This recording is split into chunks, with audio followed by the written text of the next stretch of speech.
سمجھ آ رہی ہے؟ ٹھیک ہے. اچھا، اس کے علاوہ جو آج ہو رہا ہے باہر سوسائٹی میں ہو رہا ہے، آپ دیکھ رہے ہیں کہ نغمے چلائے جا رہے ہیں، چہروں پر پاکستان کا جھنڈا بنایا جا رہا ہے، گانے سنے جا رہے ہیں، لب کام کیے جا رہے ہیں، مذاق اڑایا جا رہا ہے بڑوں کا، بائکوں پر ریسیں لگائی جا رہی ہیں. لڑکے صبح نکلتے ہیں گھر سے، کیوں بھائی 14 اگست، کیوں کہاں جا رہے ہو؟ 14 اگست. صبح جاتے ہیں، شام کو گھر پہ آتے ہیں، منہ میں گند ڈالا ہوا ہے، بائکوں پہ سفر کر رہے ہیں، گلیوں میں لوگوں کو چیخے مار کے تنگ کر رہے ہیں.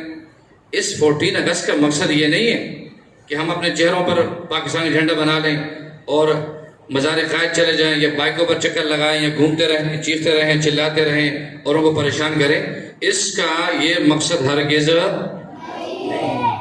میں نے کیا کہا آپ سے؟ کیا کام کر رہے ہیں اس دن گھر پہ؟ کیا کر رہے ہیں؟ دعا کہتے ہیں. اور اپنی تعلیم پر پورا فوکس کرنا ہے. کیوں؟ تاکہ آگے جا کر ہم کیا بنیں؟ لیڈر، اسلام کی خدمت کریں.